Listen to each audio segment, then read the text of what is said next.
Oh, I forgot we were live. I didn't. Oh, we're live right now? Yeah, I guess we're live. Oh. Huh. Hi, viewers. What's up? It's been a while. Kind of caught us off guard there for a second. Jeez. We were just, working. So, Hanging. but here we are. I guess we might as well do a show. Yeah, I mean they kind of barged in on us while we were in the middle. Oh, it's fine. It's fine. It's not Whatever. a big deal. Okay, we'll just. It's not a big deal. Anyways, we're back. It's been a while. It's been a week. It's been 2 weeks. We missed a week. Like a phoenix, we will rise from the ashes. We will return. We will soar. Wings flapping. Yes. Flames a burst. Flames a burst. Yeah. No, that was our first week. I think we've missed in like 6 months or something, right? Yeah, that's our first week we've missed all year. That's pretty crazy. It's been a while. Yeah, we made it all the way to November. All the way to October. November. We made it all the way to late October. We didn't. What it was in reality was we both had superstitions about streaming too close to Halloween. Yeah. Once Halloween passes, it's not a big deal. The magic dissipates. So we're good now. But we didn't want to get. We'll probably cursed. do the same thing next year, just to be safe. Yeah, I don't want to get cursed.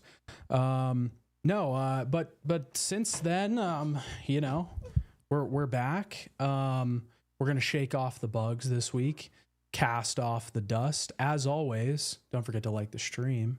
You can support in any way that you choose. What have you been up to this week? This week has been pretty, kept my head down, kept working. One thing we did was my girlfriend and I went out to like a Halloween thing last night. It was like an entire block. Everybody was out walking around. There were probably like 100 or so people there, all in costumes. We actually took a big thing of candy so we could like hand it out to like younger trick-or-treaters, and there was a lot of decorations. There was a live band. They were playing Creed. So that was funny. That's sick. Sick. Yeah, it was cool. Whenever they got to like the last chorus of Higher, I looked at my girlfriend and I said that he's not singing that right. He's supposed to go up an octave on that last chorus. And the vocalist was clearly like not completely sober, so he was just struggling to get it in there. Cut the guy some it was slack. Fun. Yeah, but other than that, new video out tonight. We'll talk about that more later, but I've just been working on this Killzone Shadowfall script. It's a big script. Hell yeah. Longest one in the series, maybe? Probably going to be. So I'm not done with it, and it's already around 15,000 words, which isn't like massive. It's not the longest script I've ever written, but I think it's going to end up being around 17,000 by the time I'm done writing it. Close to 20. Okay. That's a chunk. A chunky boy. That's probably about 75% of one of your Metal Gear scripts. Yeah, maybe. I have Death Stranding coming out this weekend. That one was pretty long too. How many words is in that script? I don't even know, man. I think it was 2. I think it's usually, my reading speed is usually about like 10,000 words is like an hour roundabout. So like, I think it was probably 25,000, somewhere around there, maybe 25 to 30,000, something like that. Are you excited about the Death Stranding video? I am. It's kind of weird because it's been done for a while now. Actually, I was gonna release it last week, but I wanted to release the Silent Hill 2 remake video just because makes sense. I wanted it to come out closer to the release of the game and stuff, but I didn't want to wait too long. So yeah, it's been done for a while. I actually got that done before the Silent Hill 2 remake video, and I've just been sitting on it. So yeah, I'm excited for people to see it.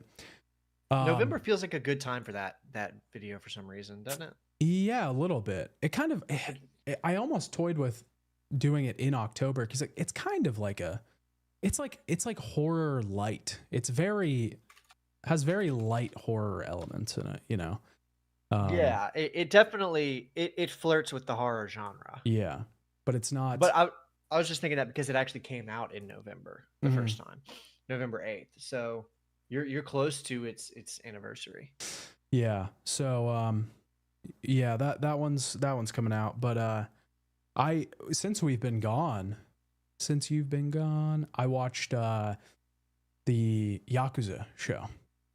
Oh yeah, you're telling me about that, and it's peak, right? It's the best. It's thing the best video game adaptation I've ever seen. Since The Last of Us. Yeah, since The Last of Us, my favorite show, as most viewers of this show know. No, it was pretty bad. I think I got to the end of episode 2. So they released 3 episodes. It was a 6-episode miniseries. They released 3 episodes, and then they released the second 3 episodes, I think a couple days ago or something.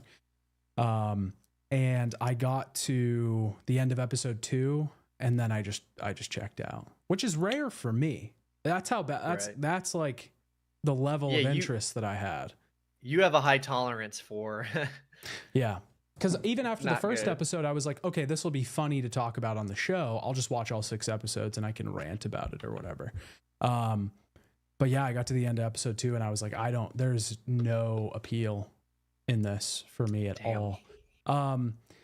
It's like completely different story from, it's like, it loosely adapts the Yakuza 0 and the first Yakuza game. And it's just constantly jumping back and forth between those stories, but also trying to like link them at the same time. Both stories are drastically changed. Characters are completely changed. Like, Kiryu in this show says like, I want to become the Dragon of Dojima. Like, it's a title in this show. It's like a title that an underground fighter gets when they've gotten a certain amount of like underground fighting wins or something. So he like wants to become the Dragon of Dojima by underground fighting his way into the title or something. I don't know. It's very weird. A lot of people have said like, oh, they're trying a new thing. They're going a different direction, which is fine. And I'm kind of all for that. If that's what people want to do, if they have a good idea. But if you go in a new direction and it looks almost nothing like the original, then I think it also has to be good. And it's just not very good. I've just felt like I was just watching just like a J drama. Is that what they call them? Japanese drama? I guess. This is always what happens with game adaptations though, man. Do you remember the Halo series? Yeah. Where it came out and it was bad, and then a bunch of Halo fans were like, dude, all of this is wrong. Doesn't make sense. And then the few defenders it had would say, oh, well, they're going a different direction. Yeah. And then the fans would be like, yeah, but this is a bad direction. But it's also bad. Not just different. It's not good. Yeah. Yeah. It's one thing if you're going in a different direction and you're doing it because you think this will, because this is probably a deeper conversation about video game adaptations in general, but an adaptation is a difficult thing. It's hard. If you think about Fallout, for example, taking a world or a story that generally takes place across multiple quest lines and maybe like 50 to 100 hours and is paced very differently, and just putting that into a television show or a movie is a really difficult thing to do, because you have to be heavy with the editing hand. You have to figure out what to keep, what not to keep. And eventually it doesn't just become about like, let's cut this, and this, and then just transplant the story. It's like, no, we need to figure out a completely new way to approach this, because it's an entirely new medium. So it is a difficult thing to do. And I'm never inherently mad when people decide to go in a new direction with an adaptation. That's understandable. Yeah, but I don't always mind either. Yeah, but if it results in something that's not good, then it's just not good, and it just wasn't very good. This is actually something of an unpopular opinion I have. I know, shocker, but there is a video game adaptation that I actually really liked that was very different from the source material. It kind of did its own thing. But Can I guess? Personally, huh? Can I guess what it was? Yeah, I want you to guess. You get 3 guesses. 3 guesses. Okay. Yeah. Let me finish first and then make your guess. Yeah, it was different from the source material. Mm-hmm. It did its own thing, but in my opinion, it kept to the spirit of the original in a way that made it still fun and felt like I was watching a different interpretation of the events of the source material. And I liked it. It isn't very universally liked, but I liked it. And I would like to see another one. Okay. I'm thinking my first guess, Doom, with Dwayne The Rock Johnson. Good guess. I actually do like that movie, but I think that movie's bad. And I Okay. think it's a bad adaptation. I like it for different reasons. I think this is a shitty adaptation, and it doesn't apply to what I was saying. Okay. But I do like that movie. That first-person shooter sequence is fucking awesome. Is it a movie? I like it a that movie or a show, like a miniseries? It's a movie. It's a movie. It's a movie. Doom was a great guess. Is it Assassin's Creed? No, but I thought that was mediocre. I didn't hate that movie. It was boring, but I didn't hate that movie. Okay, final guess, Hitman. Okay. No, hell no. I haven't even seen those. Okay. It's Uncharted. We had this conversation. I knew Yeah, that. we did. Damn, I thought you were going to guess it actually, because I said it was more recent. Honestly, I completely forgot about the Uncharted adaptation entirely. You saw that movie though, right? No, I didn't even watch it. I actually liked it. I saw it in theaters and I had a great time. I thought that was a fun movie. I don't really like Tom Holland and I don't really like Mark Wahlberg. So I like both of them. Just nothing in there for me. I wish Tom Holland would take better roles because I feel like he's a good actor who keeps taking bad movies. Which that might be turning around because you heard he's going to be in the new Christopher Nolan movie. Yeah. There's been this thing, okay, and I kind of want to call it I know actors have done this before this guy, but this was the guy that I first remembered doing this, and it kind of became like the blueprint in my mind for doing this. And so I kind of want to call it the Matthew McConaughey method, right? Mm-hmm. And it's that, early in their career, they do all these hack job, I'm just getting cash. I'm just cashing checks, movies and roles and stuff. And then later in their career, they're like, okay, fuck it. Let's do some artsy shit, because when Matthew McConaughey was in True Detective season 1, that was like huge. That was like, what the fuck? This guy's doing some weird, serious HBO show. What the hell? Mm. And I mean, people do that all the time now. You got Willem Dafoe, you got Robert Downey Jr., all kinds of stuff. But I think Tom Holland's still in his money-making phase, grabbing the bag. Well, yeah. I think he may have just exited that phase because in an interview like last month, I think Tom Holland was talking about Spider-Man 4 and how he's confirmed back for it. He's going to be back for a 4th Spider-Man film, and he's going to be in like one of the Avengers films. And one of the things he said was when he first signed on, he signed on for like 6 movies and he had no negotiating power at all. And he said with this one, it's different because he's in a position where he can say no to a script. So he said they send him a Spider-Man script. He's like, I'm not going to do it if it's like this. I don't like this direction. I would like us to try to find something different with this. And he said this is the first time in his career he's been able to say no to scripts. So I think you're probably right. I think he was chasing that bag for a while, and now he's trying to be better about it because now he's going to be Spider-Man again. He's going to do this. He's going to be, I'm assuming, the main character in this new Christopher Nolan film, which I'm pretty excited about. I think that'd probably be good. And I think they're doing another Uncharted film. I don't know where that's going to land in there, but I would like to see that. I liked Mark Wahlberg in that, and I like Tom Holland in that, but I like Mark Wahlberg. What do you like Mark Wahlberg in? Like what is when you go, I like Mark Wahlberg, what movies are you thinking of? Okay, well, Pain and Gain is one of my favorite movies. Okay, to be fair, I haven't seen that. I've heard it's good. I know I need to watch it. That movie it's really funny. It's like a black comedy. Mm-hmm. It's a black comedy about like psychotic weightlifters. I know about those guys. I've heard like that story, but that movie is fantastic. It's one of Mark Wahlberg's best roles.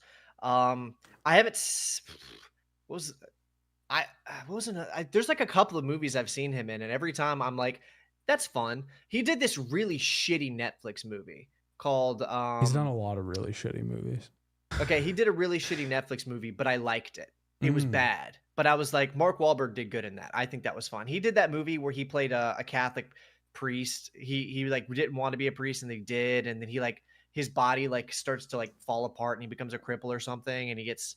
Mel Gibson plays his dad. You ever heard of that? What's the name of it? It's like Father something. Father. No, I've never heard of that. Movie? The only thing, for some reason, I can think of with Mark Wahlberg is Transformers and Father Stew is the name of the movie. It's Father one of those Stew. artsy movies, but I thought it was fun. It's kind of bleak, but it's fun. I can only think of Transformers and that one M. Night Shyamalan movie about the planes. The Happening. Yeah. Yeah, I haven't seen that movie in either of those. forever, dude. I used to watch that movie all the time when I was younger. You like that? No, it was terrible. It's like one of the worst movies ever. Oh, and Mark Wahlberg. I'm not crazy about the film, but you ever seen The Other Guys? Yeah. I'm not a big fan of that. I don't like that film, but I liked Mark Wahlberg's performance in that film. You know what I mean? Yeah, you've never, and I feel like we've had this conversation before, but you've never seen The Departed, right? Not yet. Yeah. I want to, but I haven't seen it yet. Gotta watch but I've it. heard it's his best role. Yeah, I think that's probably the best. It's just because he can go full Boston accent the whole time. Yeah. So to circle it back around, the Yakuza show was not good. Who knows? Maybe it picks up in the sixth episode. Yeah, the last 4 episodes that I didn't watch, but I just don't really have any patience to watch it right now, to be honest. I don't know. It's not for me. I think some people are liking it, but I think most are kind of like, what the fuck is this? I was taking notes while I was watching the first episode, and there was a, you know that song, Mr. Blue Sky? Of course, yeah. Yeah. There was a Mr. Blue Sky montage in the show, like straight out of like a fucking early 2000s movie. It was That's weird. A strange choice. It was incredibly odd. I have a theory to why shit like this happens. Let's read this. You should read this donut first, and then I want to get into that. Oh yeah, we got a donut. I don't know why the alert didn't come up. It should. It probably will. It's Crow, but thank you for the 20 pounds. I think I figured it out. I'm getting used to those systems over the large blue sea out there. Loved your Silent Hill 2 remake review, son. Really summed up the lack of something missing from the remake. Thoroughly enjoyed the video. Silent Hill 3 fans might relate to the OG Silent Hill 2 fans when Konami remake and release their favorite game. Yeah, I know. That's kind of what I'm hoping with Jared a little bit. I'm hoping, he's kind of like, because he liked the Silent Hill 2 remake. Yeah, he's kind of like, it's not that bad, and then I'm like, just wait till they just get their grubby wait little till hands on your game, buddy. No, I think he's being genuine, but yeah, I was surprised at the reception to that video. I think obviously there was a ton of people that were just like, you're an idiot, you're stupid, you're wrong. Why don't you like thing I like, all that stuff. But there was a lot of good conversation in the comments. Like I had a lot of good people coming in and being like, oh, I see that you didn't like it, but this is why I liked it, and blah, blah, blah. And so that was pretty cool. And there was a lot of I don't know, it was just it felt like most of it was pretty good faith. So that was pretty cool. Yeah. It's always nice when that happens. Yeah. So yeah, I liked both. Yours and Jared's videos were pretty interesting because I kind of watched them back. They came out very close together, and I kind of watched them like a day or two apart, and they were surprisingly different. There were a lot of similar points. I didn't watch his video actually. I haven't seen it yet. It's good. And he has a lot of interesting takes, and I think he's a lot more forgiving of the game than I think you ended up being. Like whatever it was that game was doing seemed to resonate more with him than it was with you. And that might just be because he likes Silent Hill 3 more than 2. Well, the thing I wanted to get across with my video that I don't know if a lot of people got was kind of like, because I say in the beginning of the final thoughts section, I open it up by saying, the Silent Hill 2 remake is not a bad game, and it's not a bad remake. You know what I mean? Like, I'm not saying this is a bad game. I'm saying I have problems with this game. And it was the video was it was less of a review and more me like exploring like why this just isn't hitting for me. You know what I mean? And that's kind of what I wanted the video to be a little bit. Some people got that, some people didn't. But it was just, let's have an interesting conversation because I don't have an opinion that I think most other people have about this thing. And that's kind of interesting to the people watching it, but it's also kind of interesting to me because I'm like, what am I not getting here? So yeah, it was cool, but I'll have to check out Jared's video. I know he said he liked that game. So Yeah, Dizzy, you're gonna want to stay a member because those videos are gonna be members only. But yeah, I'm excited to do those too. I'm Member. doing a series where I review every Dragon Ball movie one at a time, but it's gonna be short, like members only content. That's pretty cool. Yeah, circling back around to the Mr. Blue Sky thing. All right, so I have a theory about this because I see this not just in fucking like Amazon. I see this in movies. I see this in shows, even a couple of games, and it's really annoying. Did you ever like write stories or anything whenever you were young? Yeah, for sure. Okay, so I wrote the first thing I ever wrote was a. This is so dumb. I was like 13 and I wrote a story called The Last Centaur on my grandma's computer, and it was about a centaur. That's super embarrassing. That's the most embarrassing thing I've ever said on camera. I need a modern version of that. I need you to rewrite it from modern stance. The Last Centaur. Oh, yeah. Yeah, I definitely did that. I did some world building in like high school and stuff, you know. Mm-hmm. Yeah, I did stuff like that too. Dude, the first story I ever wrote, I was 15, and it was the edgiest, stupidest shit you can fucking imagine.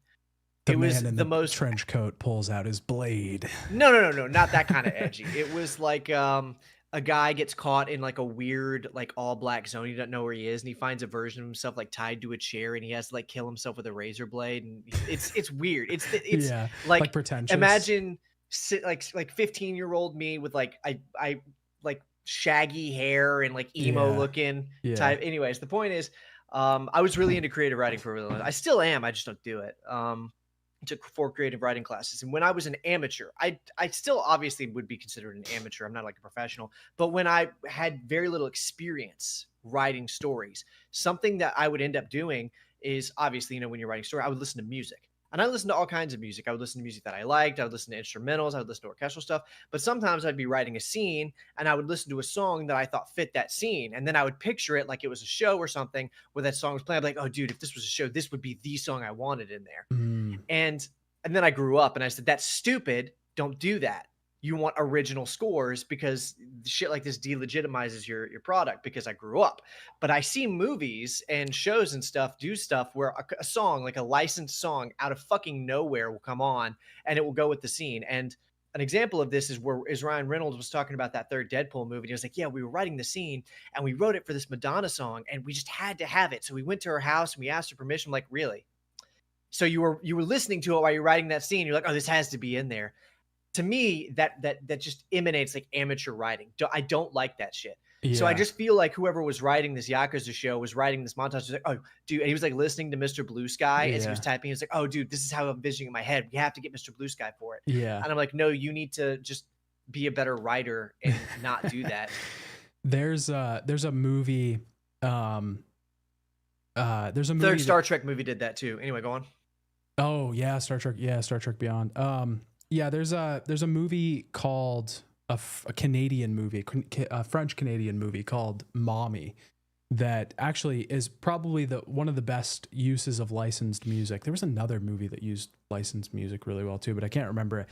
But it used licensed music extremely well, to the point where like the songs, it didn't feel like the scenes were written to fit the songs. They were using all music from the time. It was like set in the early 2000s. Mm-hmm. And it felt like not that the scenes were written for the songs, but that the songs were written for the scenes. Like the songs that had already been out and that you already know and are you know every word of it, felt like they were written for the scenes just because they were so fitting. But that felt more of like an example of we're picking stuff to perfectly fit this atmosphere that we're going for, this slice of life sort of thing, rather than, wouldn't this be wacky? And then I could tell this, oh, I'm at Madonna's house, I could tell the story on a talk show, you know, like shit like that. I'm not 100% opposed to licensed music in like media, but I certainly don't like it most of the time. I think Kojima does a good job of for sure licensed music. I think he's really good at that. Like in Death Stranding, when a licensed track starts playing, it feels like it goes there. Yeah. Even though I think he was doing that thing where he was writing a scene, he was listening to that song, he's like, oh, this would go perfect. But he makes it work. I'm more okay with it. But a lot of times it just feels out of place and weird. Well, it helps that Kojima wasn't picking music that is like instantly recognizable that you've heard a million times. Like that's true. Low Roar and Churches and shit. I mean, not like Churches is some underground band, but none of them are underground, but they're not fucking Madonna. Yeah, exactly. Mr. Blue Sky. Yeah. So I think it certainly has its place, and there's some really, you can use licensed music to your advantage in movies or games really well. It just has to be well done, like everything, has to be well done. And it's most of the time not. I normally really don't like it when they do that. It reminds me, honestly, it reminds me of the Guardians of the Galaxy stuff. I fucking hated that, dude. They do that at the beginning of... I can't stand it whenever they use the song for a scene, but the song is supposed to also be playing in universe. I think it fit. I think it fit the first movie just because it had such a significance to the plot and the character. But then, like, as every movie went on, it was just like, this is getting less and less significant and more just like 80s music. Am I right? Like, aren't the 80s cool? So every millennial can be like... I still hated it. I actually don't mind the first Guardians movie. I think that movie's, okay. If somebody was like, hey, do you want to watch Guardians again? I'd probably be like, whatever. I don't like the second one, but I was okay with the first one. But I really hate it when they try to force excuses to have the song also be in world. I really don't like that. Yeah, I don't know if I could watch that movie right now. I don't know if you asked me to sit down and watch it, if I would watch it. I'd probably say the original no. Guardians? I'd probably pass. I'd probably give you a pass. I don't blame you. Yeah. Here's the thing. I don't think that's a very good movie. I like sci-fi shit, and that movie is very like sci-fi-y. They go to like big metropolis worlds and stuff. So I would overlook the fact that I'm not super interested in it because there's parts of it that are like, oh, neat. The second movie doesn't have that, so I just would not watch it. Yeah, that's fair. I've still been playing Metaphor. Still going through that. Ass deep in Metaphor. Dude, it's so fucking long. I bet it's a Atlas game. It's so fucking long. I'm like, I think I have like 30 or 40 hours on it, and I think I just hit the midway point. Or somewhere around there. Yeah, it is really long. It's really good though. It might be their best RPG yet. I think it's definitely, I think it's game of the year. I want to say Animal Wells game of the year, just because it had such a big effect on me. But I don't know. Metaphor is just so damn good, The person, when you're talking about a game, you're writing about a game, and you're sometimes you're talking about stuff from the game with your heart, and sometimes you're talking about stuff with your mind. Yeah. You know what I mean? It's like two different things. I know exactly what you mean, yeah. Like you're like, damn, the way that this shooting mechanic is just so fucking good. Like that's with your brain. But when you're like describing the feeling of playing this game, it's like talking with your soul or something deeper. I know exactly what you mean. The soul in me wants to say Animal Wells, like game of the year. But the mind in me is like Metaphor is like doing some amazing game design shit. That's really good. It's so fucking good, man. It's great. I think everybody should play it. That sounds cool. Is that going to be, you think, your most played game? Because we're coming up to that. I don't know if I can get any more fucking time to play it. This past week, I've just been playing Alan Wake. Every Remedy game you can possibly think of, I've been playing it for a lot of time. Because at first I was like, okay, well, I'm gonna review Alan Wake 2. So I played the DLC that came out this past week, which was fantastic, by the way. Everybody should play that as well. Surprisingly, has a pretty deep and insightful metaphor about AI in it. That's extremely well done and really cool. But so I started playing Alan. I played the DLC. Then I was like, okay, well, I got to go back and replay Alan Wake 2 for this video. And then I was like, well, I need to replay it again on New Game Plus because there's like, 10 fucking manuscript pages that aren't in the first playthrough. You got to do it again. And there's like little extra scene at the end of the game. So I played it through again, and then I played Alan Wake Remastered. I just started playing Quantum Break. Got to go play Control. Probably gonna have to play Alan Wake's American Nightmare as well. And there was like one other one that I don't remember. No, that's it. I think there's some other shit I got to do, but every Remedy game basically. I'm basically replaying the games I played for my Remedy video. All the work I already did. Well, you're just getting like footage and like refreshing yourself on it for the Alan Wake 2 video. This is probably going to be a big video, right? I think so. Yeah, it's just so, I don't know. It feels like nothing can be left out because one of the DLCs has a pretty big reference to Quantum Break that might be kind of like pseudo putting that character back in Remedy's universe without actually using the IP from Quantum Break. You know what I mean? That'd be cool. I hope they can do that. That'd be really interesting. Yeah, it seems like that's kind of what they're doing. So it's like you got to play Quantum Break and then you got to play Control because the second DLC is basically very much about Control and living in its shadow. And there's a bunch of FBC, Federal Bureau of Control references all throughout Alan Wake 2. So you got to play Control. You got to play the first Alan Wake game, obviously, because it was a direct sequel to that game. And you know, there's a lot of stuff from American Nightmare in Alan Wake 2 as well. So it's just like it's one of those things that snowballs. That's like, well, if I'm going to do this, I have to do that, and then I have to do that, and I have to do that. Right? Yeah, that makes sense. So yeah, I've just been playing a shit ton of those games. I mean, it's fun. It's fun. It's just a lot of Remedy all at once. I'm a little overwhelmed. Remedied out. Yeah, I'm a little remedied out. But I'm excited to talk about the game. I have been writing the script, and that's been fun. Have you ever, I know, I don't know if you've like dabbled in I mean, you definitely have, but like if you play a bunch of games all at once, maybe you need to play more than one game for a video, and you play a bunch of games all at once, you kind of just want to get to the writing aspect of it, and then you sit down to write the script and you're like, oh, thank God, I can get some of this stuff out. It bounces back and forth actually between like what I'm dreading and what, but I'll tell you the video, the Star Wars games, the canceled Star Wars games video was like that because most of those games didn't exist. So I was just collecting footage from various other Star Wars games. Mm-hmm. So I would install it and then I would play it and I'd be like, okay, but I need footage from further in. So there was a couple of days where I was just playing Star Wars games and I was trying to like use mod footage. So it was stuff that it was less familiar maybe. Yeah. And so it was kind of like that where I got the footage. I was like, okay, I'm just going to go fucking write the script now. Yeah.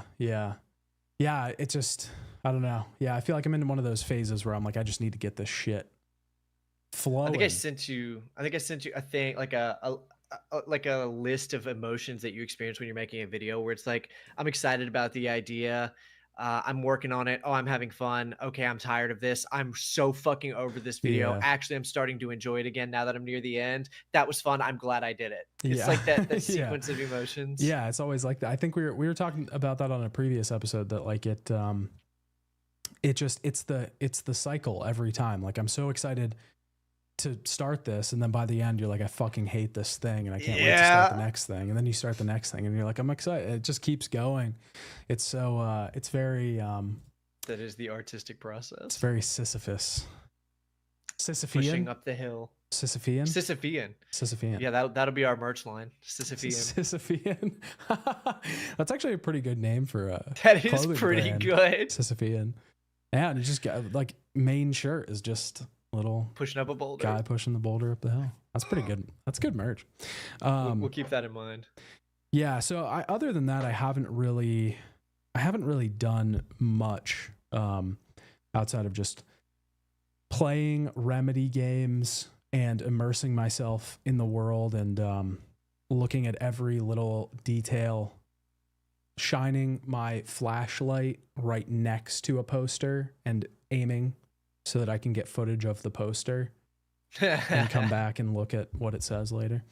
A lot of that shit. So It should be How a many big more video. videos do you think you have planned for this year? For this year? Maybe like 4 or 5. Damn, really? I think that that's many? ambitious. 4 or 5 That's is very ambitious. ambitious. But I think I don't know. We'll see. Not counting the Star Wars, the canceled Star Wars games one, I have like 3 planned for the rest of the year. Yeah, and one of them is like a full series. So, well, I also have worse Steam games. I haven't done one of those in a while. Yeah. I've kind of been dreading that lately. I'm like, I don't want to fucking play any bad. I don't want to play bad games anymore. No one's making you do that. But they demand blood. They demand blood. They're ready for the next chopping block. They are. Yeah. They always want more blood. The audience craves. I need to give them what they want. I did start a little bit of the script for the most played game of 2024. Oh, you did? It's gonna be. I gotta start reaching out to people for that. It's gonna be Knights of the Old Republic. Oh yeah, that's true. It just dawned on. I wasn't even thinking about it because I was like, "What all games have been covered?" But I realized the other day I've been streaming Knights of the Old Republic every week since like the beginning of this year. I know. I keep seeing that. Like, where are you at in that game? Well, I was doing 2 simultaneous playthroughs for a while, a light side path and a dark side path. I'm near the end of the light side path. I'm about halfway through the dark side path. And even when I'm done beating it, I'm planning to do about 5 playthroughs of that game. 5 or 6, because I want to do an all light side, an all dark side, and then like an in-between moral one, and talk about the different paths, the different quests. And I probably won't do 5 full playthroughs, probably 2 or 3 full, and then a couple of different, because there's 3 different classes, and then there's 3 different classes of Jedi on top of that. So you can be like soldier, smuggler, or scoundrel, and then you can be Jedi Consular, Jedi Sentinel, or Jedi Guardian. Riff sent us a 2 bone. Let's go. Dono. I don't know why the alert box isn't working tonight. We'll look into it. We'll get back to you on that. Can you play Stray Souls in your worst Steam games? Wasn't that the game that Bob Vids was beefing with the developer or something? I can't remember, but I feel like I've heard the name of that. I've heard that game before. I'll check it out. I'll peep it. I'll look into it. We'll see. Give you a hard maybe. How about that? Thanks for the bones, by the way, that we appreciate. Stray Souls might be on the chopping block. Yeah. Okay. Yeah. You can keep. But you said like 5 play. Do you think you're like? Do you think next year for that video? I was planning for May. My original plan was I wanted to have it out by Star Wars Day, which is May the 4th. May the 4th be with you. Yeah. I don't know if that's going to happen. It's just because for some reason I've made up my mind that I want the video to be like the most in-depth, absurd version, like video of this game that exists.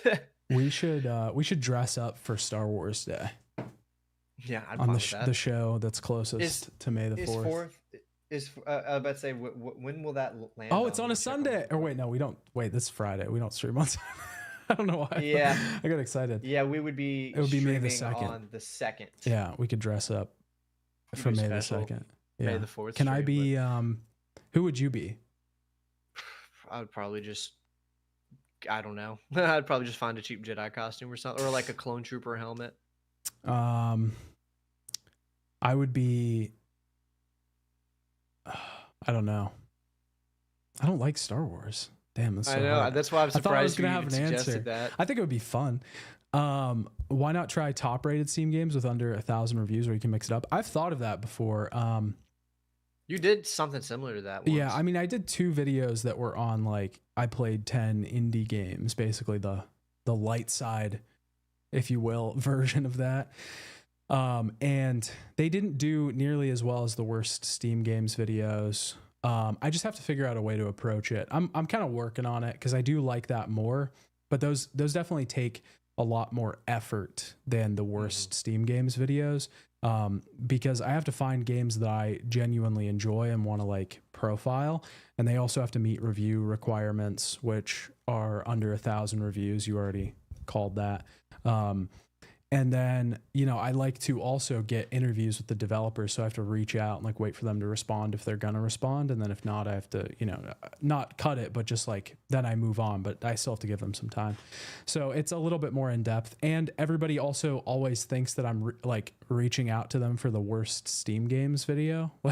Like they think that I'm about to put them in that. You just have to put, this is not a worst Steam games video. Yeah. So, yeah, so I do like doing those more. You know, I did the one indie games video, and it was a huge honor and pleasure to be able to talk to, you know, Jeremy Couillard and the developer of like Mortal Sin and stuff. And those games are really great, and it was just super fun to pick their brains and talk to them about development and be able to provide people some more information on those games. So I would like to be able to do that more. I just got to figure out a way to approach it. So Riff's Thought, he goes by Steam reviews for those videos. Yeah, it's always Steam reviews. Worst reviewed games on Steam, I think is what it's called. Yeah. Okay. But yeah. Oh yeah. Continue.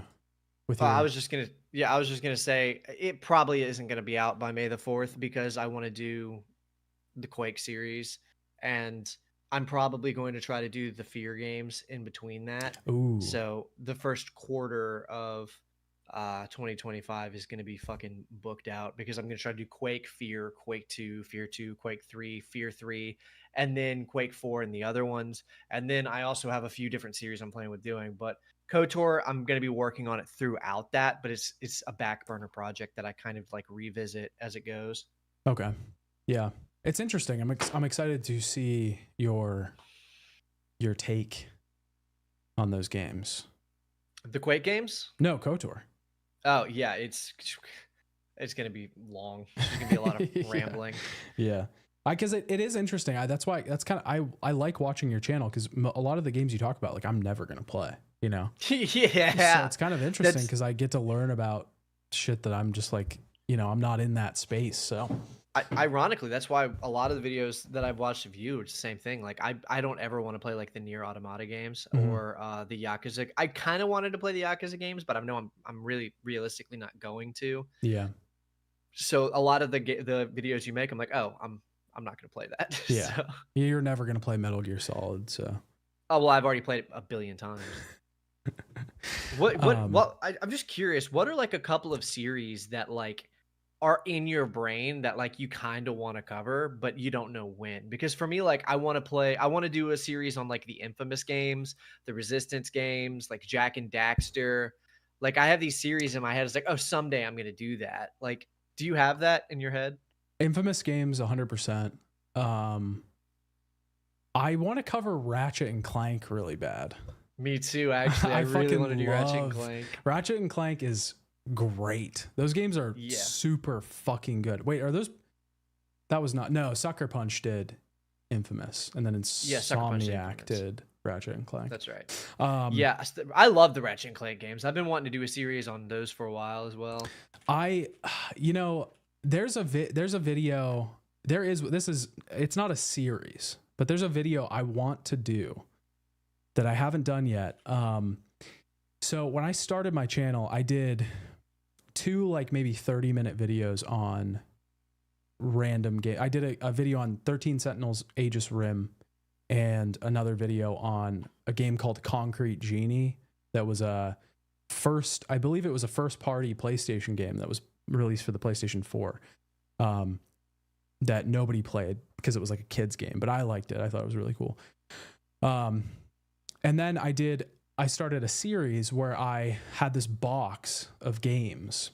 I remember that. You told me about that. Yeah, it was a box of games that my dad had given me. It was PS2 games. And my goal was to make 3 videos, and in each part I would review a chunk of these PS2 games. And I did the first one and the second one, and then before I released the third one, I was like, I'm going to do Legacy of Kain. So I did Legacy of Kain, and then I just never did the third one.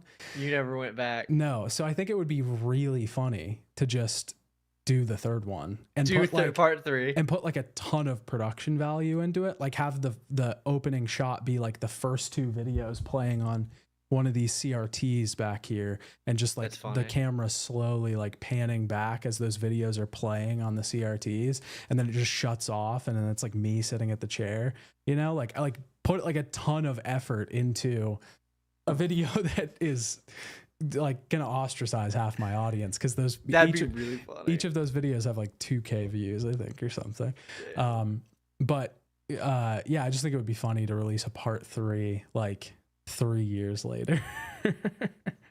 That would be really funny. Yeah. I mean, if you kept it kind of short, it might be worth it just to resolve it, I guess. Yeah. It's like YouTube's so weird, because I feel like we all have these things about our channel that like are totally illogical, but we just like it that way, you know? Like there's certain people that don't want to do like shorter videos, or like don't want to do videos on individual games and then do a full series one, because they like their channel page to be like clean, you know? I know, yeah. And like the fact that there's a volume 2 out there and there's no volume 3, just like it eats at me, you know? It's like you're gonna have to resolve it. I just want to finish that. I just want that to be like done, you know? So I might do that someday eventually, but I have no idea when. That'd be really cool. Yeah, I would watch that. Yes, Sir Riffs a lot. Sly Cooper would be another one I would love to do. I love the Sly games. You know, something that has held me back about both Ratchet and Clank and Sly Cooper, right? Because both of those were in my maybes. Is I don't want to play the newer games. That has kind of held me back. I'm like, because I get excited. I got excited about Ratchet and Clank. I was like, oh, dude, I do a lot of sci-fi stuff, and Ratchet and Clank fits perfect. It's like a very sci-fi centric game. I love a bunch of them. I like, you know, the first, second, third, fourth. But then I remember like the new one, and then the one before it, and I'm like, oh, and yeah. I would have to play those. And the same thing with Sly Cooper. They like did 2 newer ones, and they both sucked, and then I just get turned off to the idea altogether. Honestly, it's the same thing with because I also want to do Spyro. I think Spyro would be great. And I fucking loved Spyro when I was a kid. But like after the 3rd one, it's just like a lot of shit for like a while. You know what I mean? And it just never, it wasn't really like, there was never like a resurgence. The resurgence was the remaster or the remake of all the games on, you know, the PS5 or something. Like that's it. There's no like, but it went back up again with this game. It's just kind of like shit forever. It just gets progressively worse. Yeah, so I don't... That's what Ratchet and Clank did. The other thing, too, that I've always thought about, and, you know, you give me your thoughts on this as well, is, like, I think with those games, with Sly Cooper, Ratchet and Clank, Spyro, mid to early 2000s platformers, I think you'd have to approach it in a pretty comedic way. Yeah, you definitely would. You wouldn't be able to take it super seriously. I mean, you could, but you'd have to commit fully all the way through to being like, this is a staple of time. You'd have to describe the period of time that you're playing the game, not just the game itself. You know, if you're just going to talk about the game and the story, you'd have to be pretty comedic, I think. That's I mean, you're exactly right. It's because those games are so serious or so comedic and fun. It'd be very difficult to not. You have to talk about the time period. You're absolutely right about that. Yeah. All of these factors is ultimately why of these like PS2 like cartoony platformer games I landed on Jak and Daxter, because there's less of them. There's not a newer one that I'd have to deal with, and they're so. The second and third one are so edgy and take themselves so seriously that it's almost easier. You don't quite have to take that same comedic commitment. You know what I'm saying? Yeah. You kind of do on the first one, but that's I mean, ultimately why of those I landed. That's the one I want to do. Maybe next year is the Jak and Daxter games. I didn't. Also, I've never played the third one, so I really want to. I didn't play those as much as Sly Cooper, Spyro, Ratchet and Clank. I did play Ratchet and Sly were mine. I did play Daxter though on the PSP. Oh yeah, that one. I played a shit ton of that. Alias with the 2 bones. Is this pre-recorded? I don't know. Yes. Is it? Yes, it is. We predicted that you were going to drop that dono, and so this is our pre-recorded response. This is the thing. It's not pre-recorded, but it is scripted. And like we say every time, there is lore, so you do need to be watching previous episodes. You have 28 episodes if you're new to the show to get to before you can really capture what's going on here. So go back and finish those. Yeah, there's an arc actually. It's like we're kind of like X-Files. We have episodic like Monster of the Week podcasts, but there is an over arc. Yeah, there's gonna be there's a 2-parter coming up here pretty soon, and it's gonna be big. So I would make sure to tune in for that. That would actually be pretty cool to do a podcast. That would was be like, this is a 2-parter episode, and there's like, it ends on a cliffhanger. we do it Friday, and then we also stream on Sunday. Yeah. Or Saturday. I mean, Friday and Saturday. Yeah, that would be pretty good. I like that idea. We should actually take that seriously. Crow with the 10 pounds. Thank you, Crow. Total PS2, PSP boys, just like a lot of us. I've talked about this in videos. Again, thank you for the extra 10 pounds. We appreciate you. Absolutely, thank you. I was always a PlayStation kid. I never had an Xbox. My dad was like diehard PlayStation fan. He always swore by PlayStation. I remember when the PS3 came out, it was super expensive, but he wanted it really bad. And I wanted it really bad too, because I had seen all the marketing hype and I was like, it's way more powerful than the Xbox, like that. And I got it and it sucked because nobody else had one. So I couldn't play online with any of my friends. But I was like adamant that the PS3 I was like, it's way more powerful. It's got higher resolution. It's a beast of a machine, like that. So I was always PS2. I had a PSP. I played my PSP a lot. Like never had a PSP. Never even held one. Really? Dude, I think it was peak handheld console, to be honest. I would believe it. Yeah. It was good. It was good. And there's something about those fucking discs, the UMD discs that they had, that are just like, they never made a piece of physical media like that ever again. It was a disc, but it was in a plastic container. It was a cartridge and a disc in one. I remember that. Yeah, I remember seeing that. And you could buy that was peak. You could buy movies on it for it and shit, like little movies. I had Without a Paddle, the 2000s. I remember that movie. I know that fucking movie. The 2000s comedy. I had Without a Paddle. The 2000s comedy that's based on DB Cooper. Finding DB Cooper's treasure. That's what that movie's about. I had that on PSP. I think I had Seth Green, Dax Shepard, and somebody else. I had Jackass seasons on PSP. I would watch those. I had Viva La Bam. Surprised you don't have SpongeBob seasons. No, I was in middle school at that point. I was going hard into CKY, Jackass territory, skate videos. I was watching a lot of skate videos, stuff like that. PSP was peak. And you're a PS2 guy, right? It was kind of in the middle for me because, not really. I kind of bounced back and forth between them because I really loved the PS2, but I really loved Halo, so I had to have an Xbox.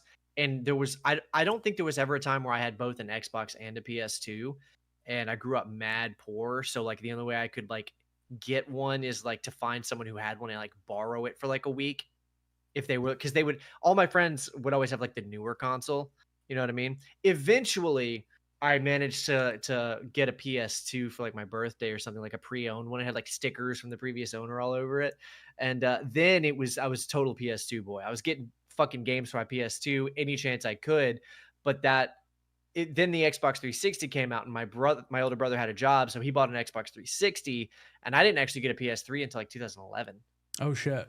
Yeah. Yeah. So I was without a PS3 because my brother got an Xbox 360 so we could play Halo 3, and then that was all I had for a long time, was just Xbox 360. We were super poor when I was young too, but my dad was just adamant about games. He was like, we got to have games. That was it. Neither of my parents could give a fuck less about video games. My dad could not care less about it.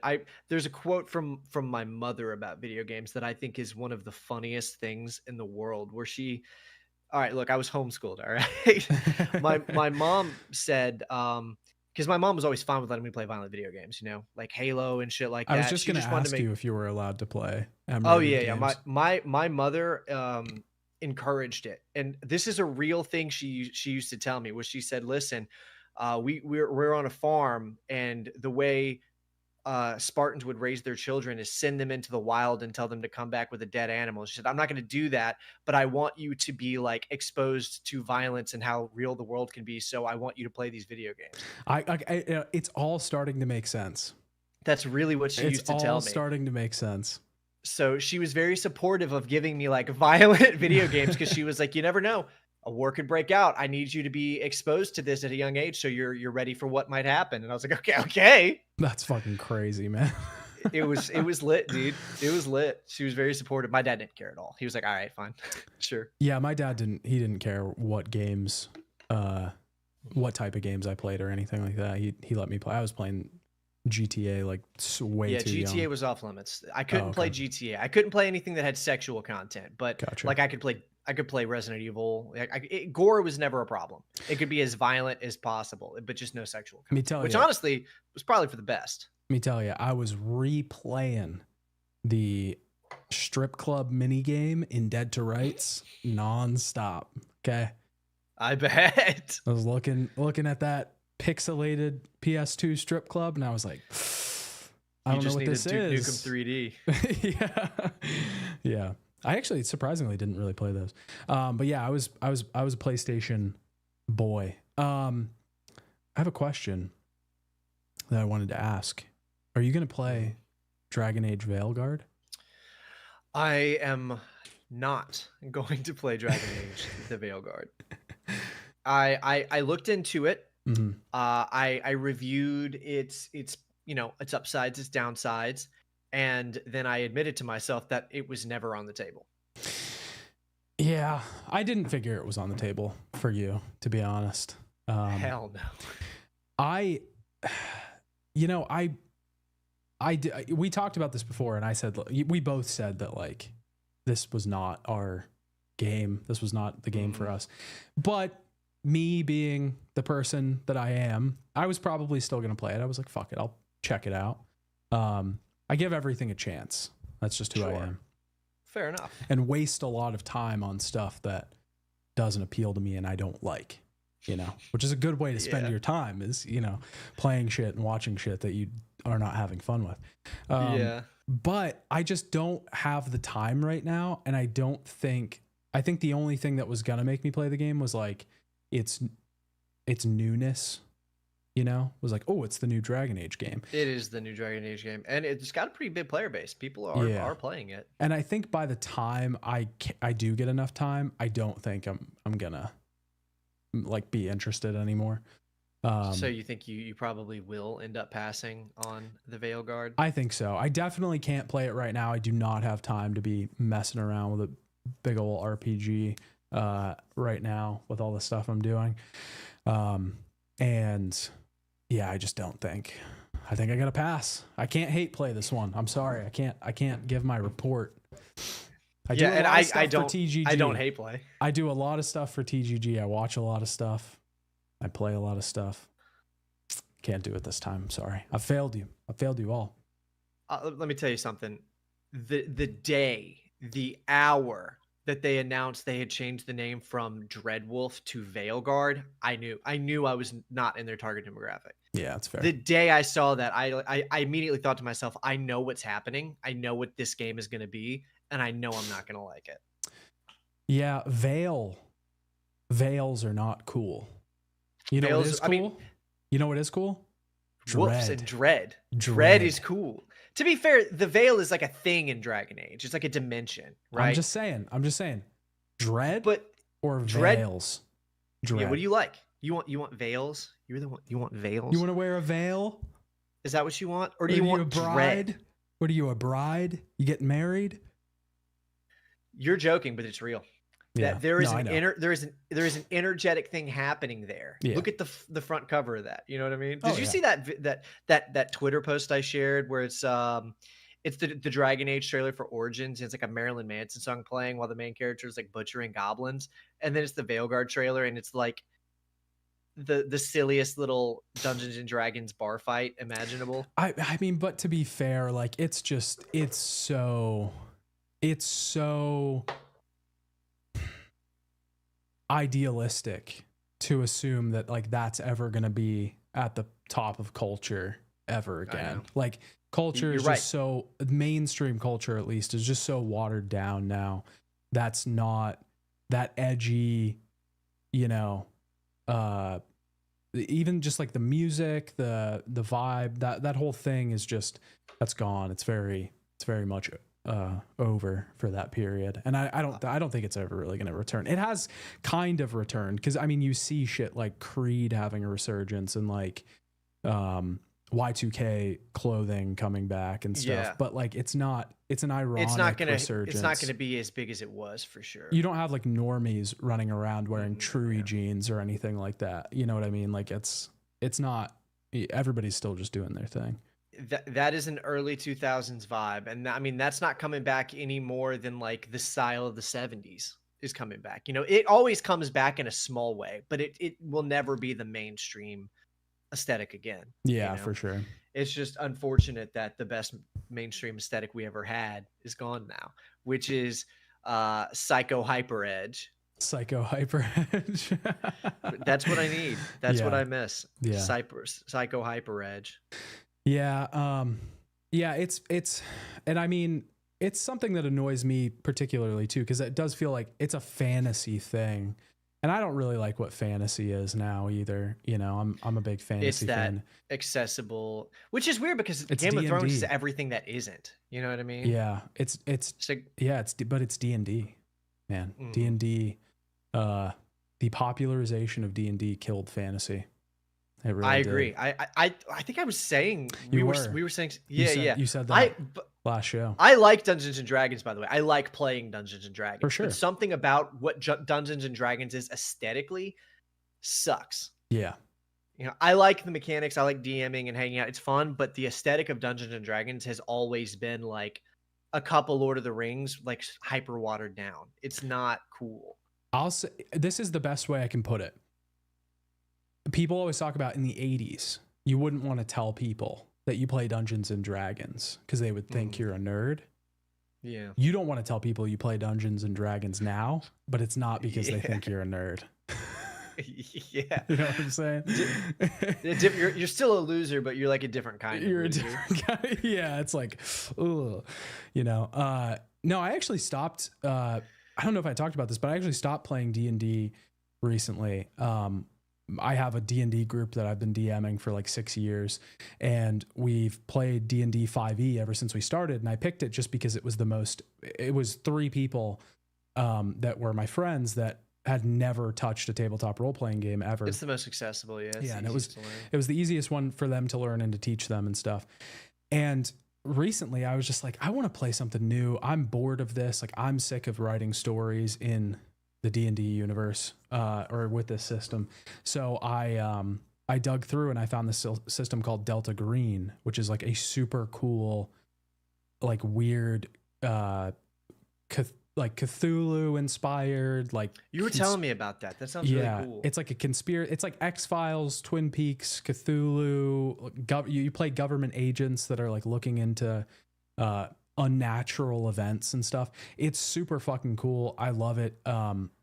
If people, you know, if you're out there and you think you can't find like cool media to look into, you don't even have to fucking play it. Just read one of the rule books or like one of the lore books for Delta Green. It is super cool. I know when I was really desperate for like cool shit back in the day, I used to read the OG Cyberpunk rule book a lot just because it was written so well and it had such a cool voice that I really I would just pour through that thing. And it's super cool. It's a super cool world and it's a super interesting system. So I like that more than D&D, but D&D is still fun. I mean, any tabletop role-playing game is fun as long as you're playing it with the right people. Yeah, it's true. It's always the groups. The groups are going to make or break whether or not you're enjoying it. D&D isn't the problem. I think Forgotten Realms is the problem, and a lot of the type of people who want to play D&D are there's something going on in their brains. I don't know what it is. It's a D&D is inherently, there's two, in my opinion, this is just what my mind immediately goes to. So if this is a bad take, you can tell me later. There's two appeals to D&D: role-playing mechanics which a lot of people love because, you know, there's role-playing games and shit. It's fun. Yeah. And storytelling. And those are two very different things. And storytelling appeals to creatives. People who are creative, who want to come up with a character, who want to role play, who want to improv, who want to tell their own story or story. Because effectively, that's all you're doing. You're telling a story with somebody else. You're creating a story with a group of people. It's a collaborative story. And yeah, storytelling groups, like people that want to do that aren't, you know, it's just it's a different vibe. It's a type of person, you know?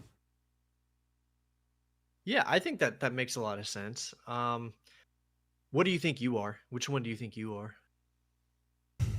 I think naturally I'm a storyteller, I would say, but I do love some mechanics. I think I am. And that doesn't mean every single, you know, storyteller or creative is weird. It's just that, like, generally the demographics of like creatives are, you know. Yeah, I gotta say, as someone who is like a creative and likes to write stories, most of us are fucking weird. And I don't mean like I don't mean quirky, plucky. Oh, I'm so weird and not. I mean like there's something wrong with us that like it's not a good thing. It's an unappealing thing that should really be worked on. Like there's something going on in a creative's brain. It's like you need to figure something out to be fucking normal, and this should not be glorified. Yeah. I think that's probably a pretty good rule of thumb. Mm-hmm. You had a good argument for that's what you were saying last week. Why D&D popularized an image of fantasy more so than Lord of the Rings. 100%. Yeah, that's what it was. Yeah, it's but to go back to what I was originally saying, like that's just what fantasy has kind of become across the board. Mm-hmm. You do still have a lot of cool things out there. It's mostly in fiction, I think, probably. And I think The Witcher series did a really good job of kind of like saving the image of fantasy for a while. Yeah. I would say Game of Thrones, but like not really, because Game of Thrones just gave it a different aesthetic that kind of just drew a different crowd. But The Witcher was such I think The Witcher did a really good job. I'll say that. The books are pretty good content. The third game in particular was very, very popular. That's some prime fantasy in my opinion. I think Game of Thrones maybe even probably made it worse. And that's coming from somebody that loves the books. I'm like a huge Song of Ice and Fire fan. But yeah, I think it probably made it worse a little bit because it also took that to like, it took fantasy to a, you know, because the Song of Ice and Fire's story is all about the battle is over. The battle already happened. The battle's in the past. This is the aftermath of all of that stuff. The hero is dead. That was the original idea for Song of Ice and Fire, was the hero died 10 years ago and you're living out what happens after. So it very much wasn't the grand adventure. It was more like what happens when the hero dies, you know? And it's more political and stuff too. Are the books as like nihilistic as the show is? Yeah, 100%. Well, I guess we don't really know until the story fucking ends. Do you think it ever will? Do you think that last book is ever going to come out? Dude, I remember being in high school and just entering high school, like a freshman, I think. And, or no, maybe I was a little older. I don't remember, but I was in high school and my dad's a huge fantasy nerd too.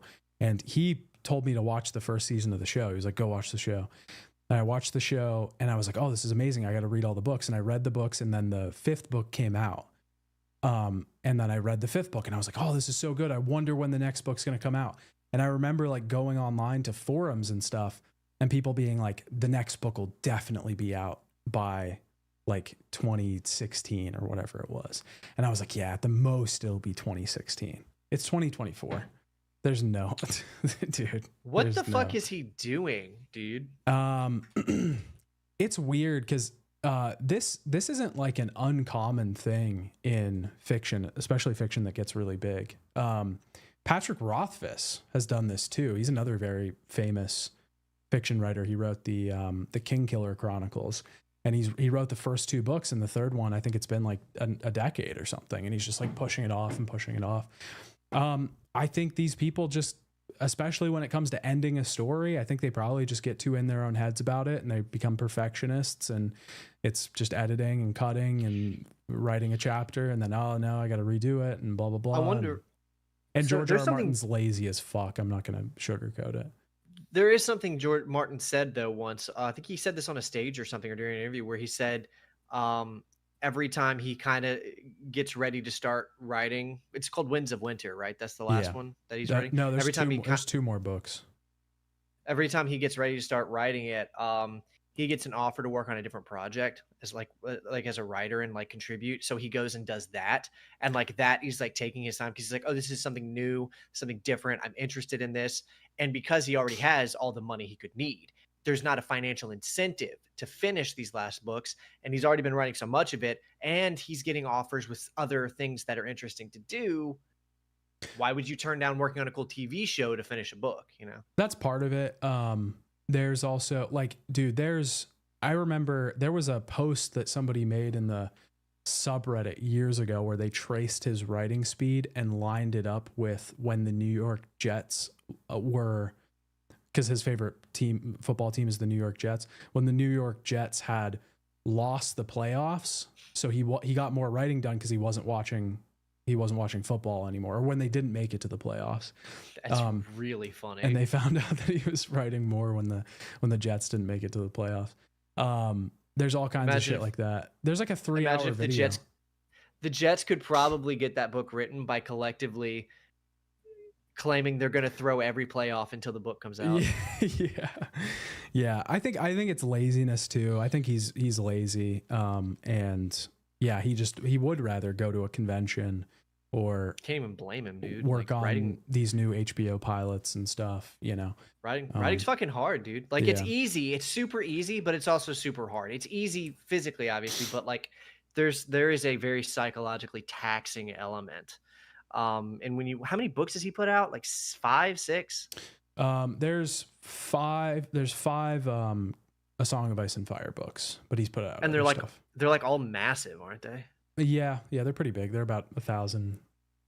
Most of them are around 1,000 pages, I would say, give or take 100 or 200. Yeah, so I mean, like that sucks, dude. Writing that much shit, that kind of fucking sucks. I don't even blame him for preferring to like work on an HBO show or go to a con or something. What's probably going to happen is he's going to pass away. Maybe after the next book comes out, before the last book comes out, or even before the next book comes out. He's probably going to pass away. And then there's 2 people that he works with that he's been working with for years that do a lot of editing and like chronological, like date keeping and stuff, and helping him remember dates and everything for the timeline. But they'll probably take it over, and then it'll be like Wheel of Time. Brandon Sanderson did the same thing. Robert Jordan died before that series got finished, and then they hired Brandon Sanderson to come on and finish the series. So it'll probably be a similar thing like that. Or he could just sell it. Someone else will finish it. Yeah, I doubt he would do that if he was alive. He wants to finish it. There's no way. But Lucas sold Star Wars. Yeah, George R. R. Martin's not George Lucas. He is like this with the series. He's not. There's no way. Dude, have you ever heard of Star Wars Underworld before? No. Star Wars Underworld was a live action TV series that Lucas was developing for like 5 or 6 years up until he sold Star Wars.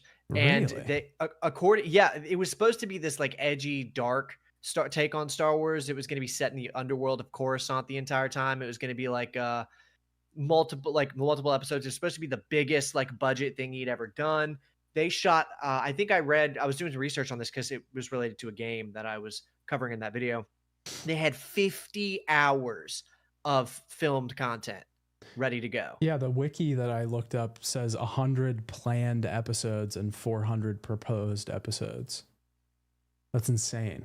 and they had already filmed 50 hours of content, and there's test footage you can see of like the actors like doing shit in the underworld of Coruscant. There was visual effects that was already done, and Lucas just could not figure out what he wanted it to be, how he wanted to format the episodes. And so when he sold the series, everything just got fucking he probably poured millions and millions of dollars into that project because sets were built, VFX was done on multiple sequences, 50 hours of live action footage was filmed, 100 scripts were apparently fucking written. That's insane Yeah. for a project to be that like deep in and just be gone. It's in a vault somewhere. I mean, I don't know, man. Like second guessing yourself kills shit, you know? Like, yeah. And that's not to say like don't edit, don't, you know, don't ever question yourself. But once you start, because I've been there before where you get into kind of a hole of like, oh, maybe I shouldn't put this out. Maybe I should just cancel it, you know, like those kinds of things. But as soon as you start second guessing yourself, it's like it snowballs, and then you just can't pull the trigger on anything. I think the critical reception to the prequels like got into his head and it never left, to the point where he's like, I'm just going to sell this and get it away from me. I mean, how could you even recover from that at that point when you're those movies had been, I mean, when did there's no one to blame. Yeah, I mean the movies had been poorly received, let's say. The first two in particular. The third one was received better. It was pretty well received, but the first two were not received very well. And he did everything on them. He wrote them and he directed them. Yeah. So it's like, and it was also like the, you know, the first time that he had full like creative control. Complete creative control. So it was like how embarrassing to be like, you know, have all that happen. You would have to have some sort of thing in your head like, fuck, this has got to be good. I think something got into his head about that, and it never, I don't think it ever left. And then he made, of course, and then he made Red Tails. He made that movie? I think I did know that somewhere in the back of my head. Yeah, that's what that's called, right? Fucking yeah, I remember that pilot movie. It's about the airplanes. Yeah, I never saw it, but I was aware of it. Is that what it was called? Red Tails? Yeah, it was called Red Tails. Yeah, it was about like 4 pilots or something. I think that was the movie he made right after episode 3. Like that was the next thing. That was 2009, I think. Either 2009 or maybe like 2011, somewhere in there. Yeah, it was. I think it was 2009. I'm trying to find it. Maybe he didn't direct that. Am I wrong? I don't remember. Star Wars Episode 3. No, he didn't. Wait, what the fuck am I thinking of? I was surprised when you said. I mean, it was produced by Lucasfilms. Oh, maybe it was that. Yeah, they produced it. That was all it was. He didn't actually have a hand in it. So wait, he never directed another movie after 3? I don't think so. No. I think he. Wow. Yeah, no, I don't think he ever directed one. I think he was done. He That's was planning to direct. Yeah, well, he directed a bunch of the Star Wars Underworld stuff, but it never came out. That's what he was doing. He started working on Underworld in 2008. Like he already was having ideas for it right after the third movie came out, and then he started like working on it in 2008 and kept working on it all the way up until 12 when he sold the franchise. You rarely see that. That's pretty crazy that he actually was like, I'm done, and then actually left, you know, because most people, I mean, even Tarantino is talking about coming back, you know. Well, to be fair, there is no coming back. He sold it. He can't, even if he wanted to. No, not to Star Wars. I mean to directing. Oh, yeah. You know? Well, I think that's the prequel thing. I think it got into his head, and he was never able to get it. Because I think after he was done with the third movie, he's like, all right, I'm done. I don't want to ever fucking do this again. I am glad he lived long enough to kind of see a lot of the prequel love like come back in the past like 5 years. Because after the sequel trilogy happened, there's been a huge resurgence of people being like, actually, the prequels are awesome.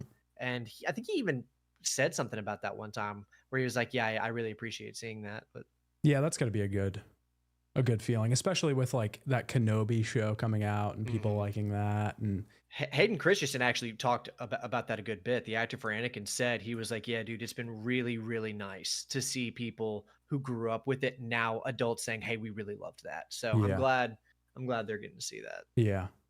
It's just the underworld situation is crazy. I can't think of another instance like that happening in the creative industry ever. Well, I mean, Star Wars, there's always unprecedented shit happening around the history of Star Wars because it's like one of the biggest fucking properties ever, you know? So it's true. There's always going to be, yeah, they blew 200 billion fucking dollars on this or that, or they canceled some game that cost them this much money, because it's like when they start the project, they're like, this can't fail. It's Star Wars, idiot. Yeah. And then, you know, some shit happens. Do you think the prequel love is actually genuinely related to the resurgence in the prequel love is actually related to the sequel trilogy coming out and like people being like, oh wow, this is dog shit? Yeah, I think it's a mix. So actually someone in the chat is even saying it was the memes that changed his mind. Do you remember like back in 2016 where prequel memes became like a thing and they were just everywhere? Yeah. People were like referencing the prequels a The lot. sand stuff and reaction images and GIFs and shit. A lot of people who watched the movies as kids, who always kind of liked it, grew older and then referenced it a lot, and then everybody just kind of collectively like watched the sequel movies and didn't like it, then probably went back and watched the prequels and remembered seeing them as kids and said that was a lot of fun, and they just collectively decided, actually I like these. I think it was a kind of a storm of events that circulated.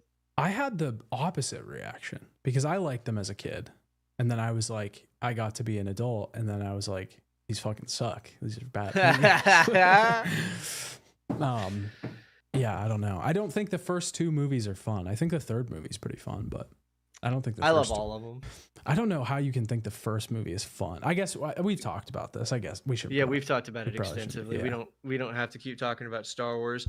But it was mainly just talking about Game of Thrones to circle it back to how we got on that tangent. Yeah. I'm wondering if George R.R. Martin is just at that point where Lucas was, where maybe, because he hasn't had any negative feedback or anything, but I'm wondering, do you get to a point where you just want to sell it and be done with it? He kind of has had negative feedback. It's because the things that happened in season 7 and 8 of Game of Thrones, I think it was 7 and 8, maybe 8 and 9. I can't remember. It was 7 and 8. The things that happened in those seasons, they're the big plot points are probably going to happen in the books, because he gave them, you know, the big points that they would hit, but they just rushed those last 2 seasons. So they happened in different ways and they happened poorly. I think. Do you know why they rushed those last 2 seasons? Because they wanted to go direct Star Wars. Because they wanted to go direct fucking Star Wars. Which didn't work out for them. No, it did not. But yeah, like I think some of that reception had to have also gotten into his head, because he also wanted the books to be out before the show was over. That was his goal. He said that like during season 2, he was like, yeah, these are all going to be done before the show's over, because I want the ending. I want to be the one to get to the ending first. It's my ending. And then he never did that. And then I think after the show finished, that probably also halted his progress extremely as well, because it was like, well, now there's nothing rushing me along. You know, I get to take my ending's coming at whatever pace I decide to deliver it at. And there's also the pressure of like, he knows that there's millions of people out there that were invested in the first 6 seasons of the show, and now they want the real ending, you know, a different ending. Well, the real ending, you know, it's the original ending, the one that was supposed to be the actual ending. Like, how did we get to this stuff? Like, we know what happens, but how did we get there? What's the actual, like what's the rationale behind these things happening rather than them just happening in front of our face, you know? Because I think there's a lot of things from the show that happened that make sense. They just don't, like, everybody was like, oh, it's so stupid that, spoiler alert, Bran becomes king at the end. And I was always like, no, that kind of makes sense. I can see why George would do that. Like, if he does do that, I can see why that would happen. So I'm fine if that happens in the books. I just want to know why. I want there to be a build up, and I want there to be a rationale. And are you fine with the dragon and the throne ending with Jon Snow and Yeah, I think so. I think that makes sense. I mean, it makes sense for her to go crazy. It makes sense for, yeah, man, like that they were leading up to all that stuff in the books that people had theorized about this shit. Man, listen, I was in the deep end forums when I was like 16, like reading fucking fan theories every day and reading Where are we like going with this? whole page dissertations. People had called all this shit years ago, like years and years ago. People knew this stuff was going to happen. The whole Jon Snow reveal, like about his parentage and stuff, that was common fucking knowledge to everyone that had read the books. Not everyone, but most people that had read the books. So I think it makes sense. I just want to see how he writes it instead, because his writing was always better. The show, in my opinion, was really only good up until like the 4th season. After that, it kind of... Oh, did it? Yeah, it kind of I've only seen bits and pieces of that show. It's good. It just... They start cutting a lot of plot lines, obviously, because things just get so much like branched out, and it removes rationalizations for certain things. It removes motivations for certain characters. And then it becomes a snowball effect. It becomes like, well, if we remove this, then this doesn't happen. And then we can't do this. And then we have to find a reason to still do this. And it gets messy. And they started to get pretty corny too in like the fifth and 6th season. But that was just me. Yeah. I've never, even like the actual base premise that you said about Game of Thrones, that premise alone is enough for me to know that I'm not interested, because I don't like stories that are like, oh, well, this time there is no hero. This is like all of the other shit. And then I'm like, okay, well, that's the shit I'm not really interested in. Like, I want there to be like a hero or someone, you know, Yeah. or a group or someone that I can be like, okay, I see. They don't have to be like a morally all good character. They can have flaws and problems, and they can, you know, we can see them fall or grow or whatever, but I got to have something, you know. I don't like the nihilistic, this is just the worst series of events humanly possible stuff that Game of Thrones does. It's not entirely that. I mean, there are these touchstone characters, but I gave you the answer. Yeah, it's probably more nihilistic than not, because a lot of the time those touchstone characters do die, and then you'll find a new one, and then they die. It is pretty bleak. It's not really something that I should be that interested in, because I don't really like bleak media like that. But yeah, it's pretty. I typically don't. I like bleak media, but like I like edge bleak. You know, the Dead Space media is really bleak. Yeah, that's true. But there's like a hero. You know what I mean? So I don't like bleak with no hope, no anything, no fighting back. If it's just constant bleak nihilism, eventually I'm just like, okay, I know this isn't really for me. I'll just go watch Lord of the Rings, which I actually watched a chunk of the Two Towers last night with my girlfriend. Two Towers is the best one. I agree. It is the best one. And I didn't think so when I was a kid. When I was a kid, I fucking hated the Two Towers, and it's because... Really? Yeah, it's because it's so boring. Like, as a kid, it's really boring. There's all the Riders of Rohan shit is like, it's a lot of like political stuff.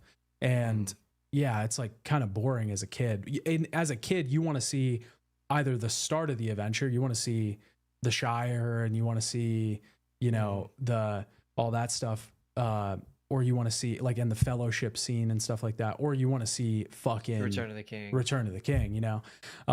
But as an adult, I rewatched it like a year ago, and I was like, dude, Two Towers is so good. My God. Yeah. Wormtongue and everything. Like that's some of the best stuff. The Theoden Wormtongue stuff, even as a kid, I think Two Towers was my favorite, because the Theoden like Wormtongue, the Rohan subplot was my favorite thing as a kid. It's so good. I remember when I was a kid seeing Theoden like come back to it, and Gandalf's like, you know, if you held your sword, and he like picks it up, and as a kid I was like, this is my favorite part. This is what's up, because it's that heroic thing I was just talking about. Yeah, I saw that, I was like, oh, we're back. This is what's up, dude. It's so good. And there's something so you know, I was talking about this in my Silent Hill 2 review a little bit. I always use this word like soul when I can't figure out a way to describe like an indescribable thing. And the Lord of the Rings just has that soul. It's very archetypal. Like, it feels like these things are so, they're like touchstones of culture and of like the human experience, you know? And just the Lord idea, of the Rings shows us why those things are archetypal. You know, it shows us why they're done so often. It shows us Lord of the Rings is the example of like, look, it works. We know it works. And here's why we know it works. Right. I mean, come on, ride out and meet them for Wrath, for Ruin, and the Red Dawn. Peak, fucking the best. Dude. And just the fact that like you can like, that a man can become so corrupted by words. By words. Oh, it's crazy, dude. It's crazy. It just shit like that. Like that's when I think, you know, when I talk about like that they don't make stuff like they used to. That's what I mean, you know. Oh yeah. That's right. Dude, there's nothing like that anymore, you know. Lord of the Rings is fucking that original trilogy's peak. My girlfriend asked me last night. She was like, do you like this better than Star Wars? I said it's better. They're better movies. 100% by far. Yeah, I said the Lord of the Rings are way better than any of the I told her I like Star Wars more, but for weird, like personal niche reasons. The Lord of the Rings are way fucking better. They're better movies. Cinematically, they're better shot, they're better filmed, they're better acted, they're better written. They're just better. I mean, those movies might be like some of the best movies of all time. I agree. I genuinely think that the original Lord of the Ring trilogy are three of the best movies we will ever see get made. Yeah, and it's like, of course, it's fucking, you know, whatever. It's not a hot take or anything, but it's just it can't be stated enough how good it's becoming a hot take. Actually, really, are people starting to turn? Unfortunately, it's a result of the culture war thing, because the Rings of Power series. The Rings of Power series is coming out, and a lot of Lord of the Rings fans are saying, we hate this sucks, this is awful for these reasons. And now the people who like the Rings of Power for like political reasons are saying the Lord of the Rings movies actually weren't that good. You are over liking them from nostalgia. Actually, the Rings of Power series is doing something new and interesting, and the originals were really bland and archetypal. So that's becoming a thing that's happening now. But the other thing too about Lord of the Rings, I have shown the Lord of the Rings trilogy to many women over the years. Many women. You know, you date a girl, whatever, a long time. Oh, let's watch this. You watch it. They all love it. Yeah, my girlfriend loves it. They should not love it. You know, that's a boy thing. It's kind of a boy thing. But it's universal. It doesn't need, you don't need to fucking, you know. I know what you mean. So there's this, not to sound like a fucking esoteric hippie, but I do think that creative content will always either tap into like a masculine energy or like a feminine energy. And the energy just means like how it feels to consume the content. And I think Lord of the Rings is both at the same time. I think it is filled with both energies simultaneously, like interwoven, because I see the feminine appeal, because my girlfriend was telling me all the things that she likes about it. She said all the characters, the outfits are really cool. The characters feel like genuine and sincere. Lord of the Rings completely lacks like manly testosterone, cut them down, but it has like a very like optimistic masculinity of Aragorn, like riding out. And it's very, whatever the opposite of toxic masculine is, Lord of the Rings has that. You know what I mean? Dude, it's got fucking Boromir. Yeah. Oh, dude. If you want to talk about shit that brings tears to my eyes, that's fucking scene. There's nothing like that. Yeah, that's difficult. I gotta walk out of the room. I gotta go check if the oven's still on, you know, when that stuff's going on. Last attempt at redemption for his actions. Dude, yeah. But yeah, I think you're probably right. There is something. It's just universal. It's universal. It's an energetic synergy in those movies. It's like the Raid. Like, you're not going to show most girls. I'm not, obviously I was speaking generally earlier. I should have said a caveat that, like, I'm not talking about most or all. Yeah, women, this is a generalization, obviously, because I showed my girirlfriend 30 minutes of the Raid and she hated it. Yeah, that's what I'm saying. Like, most girls, you're going to show the Raid and they're going to be like, turn this shit off. But the Raid is like really cool, you know, obviously. And like Lord of the Rings is cool in a similar way. You know, it's cool to watch dudes sword fight and use magic and shit. But like, it's just universal. Like, literally everybody loves that. You could probably show Lord of the Rings to a baby and they'd be like synergistic, entranced, you know. There's something very pure about it. Yeah, that's a good way to describe it. That trilogy is very pure. It feels pure. And The Hobbit is evil. The You don't Hobbit. like the Hobbit movies? No, those movies suck, dude. I I hate love those movies, dude. No, those are I don't think they're terrible. good, but I still love them. I didn't really like him. It feels like they had like a completely different, not a different. I mean, obviously there's a different tone because it is a different thing, but it's like so. You know how it feels when you're watching the first thing in Fellowship when they're at the Shire. That was always when I was a kid. Like those are the scenes that stuck in my memory when Gandalf, there's that weird scene like when Gandalf first pulls up and he has the pipe in his mouth and they're just like laughing at each other for like way too long, and it cuts back to Gandalf and he's like has the pipe, he's like you know, like that shit. Like there's such like a giddy energy to it, and like when they're lighting the fireworks and stuff. That was the stuff I always remembered. And there's like none of that in The Hobbit. Like it doesn't, the Shire stuff doesn't feel the same. Like it doesn't have that giddy energy to it. It feels like it's trying to recapture. I kind of felt it a little bit. But it's like it's a shade of that energy. It doesn't ever get all the way there. You know, it's kind of down here. I'll tell you what I think it is. The Hobbit movies are from Bilbo's perspective, really, you know, because, you know, the book was, and it feels like there should be that Hobbit energy, but the Hobbit movies very much feel dwarven in their energy. Like everything is dwarves. It's all much like, that's true. Like grittier and ruddier, and it's all dwarves. Like that feeling, that happy, wholesome Shire feeling isn't there because the optimistic joke played up is that the dwarves are trashing his house and eating all his food. Yeah. You know what I mean? Yeah. So it's definitely got a dwarven energy to it. I love those movies, but I would never place them anywhere near the original trilogy. And whatever this new Lord of the Rings movie Peter Jackson's producing is probably going to suck too, by the way. Yeah. Me and a buddy, I was living with my buddy at the time when Rings of Power first started coming out, and we were like, oh, fuck it, we'll watch it. And I think we watched the first 2 episodes.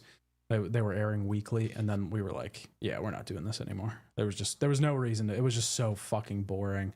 It was not fun at all. Yeah. I have a no hate watch policy, so yeah, I couldn't even hate watch that. I should have, but no, there's some stuff that's just too strong for me. It's if it's making me that mad, I'm like, I gotta quit. That's not a ring we can bear. Yeah. Damn, all this talk is making me want to go rewatch Lord of the Rings, the extended cuts. Oh yeah, because my girlfriend was watching the regular cut, and I was like, "Is this the regular extended?" And she was like, "Oh, this is the regular." I was like, "Oh, you know, dude, you know the Two Towers regular is 3 hours long." Dude, it's crazy how long those movies are normal. I think that one of them's like 4 hours with the extended. The extended of Return of the King is a little over 4 hours, which is insane. That's like Snyder Cut territory. It is. It's nuts. Those were, and when those came out too, I remember that being a thing like that, because that was unheard of at the time. You know what I mean? Yeah. Like for a normal movie, now it's very common, but for a normal movie to be like 3 fucking hours was insane. It was nuts. Yeah, there's a 6-hour assembly cut, but there's a 4-hour version of Revenge of the Sith that Lucas cut together that multiple of the actors have seen, and it's apparently never coming out. I'm bitter about it every day. It featured, most of it is like Order 66 stuff and like Anakin in the Jedi Temple killing Jedi, and that's why it was cut out. It's just a way longer younglings scene. Not the younglings, but there was an entire fight sequence between Anakin and then like 2 Jedi, Sarah something and Syndrome. It doesn't matter, but it just bothers me that did they give my boy Ki-Adi-Mundi some more screen time? I don't think so. Damn. Nothing I've read about that cut suggests that he had anything else going on. Ki-Adi-Mundi always gets the shaft. It's the only cool thing about Star Wars. Well, he might be in the Jedi Power Battles remaster. That's true. Could be. Could be. Because Ki-Adi-Mundi was a bonus character in the Dreamcast version of Jedi Power. Not the PlayStation, but the Dreamcast version. So if that's the version that they're porting, which it should be because it's way better, Ki-Adi-Mundi, playable. Dude, he did. Do you remember the Go-Gurts that they released for... oh, yeah. He had a Go-Gurt. I remember being super excited as a kid because he had a Go-Gurt. I was like, fuck yeah. I want the Ki-Adi-Mundi Go-Gurt. Do you know why his head's so big?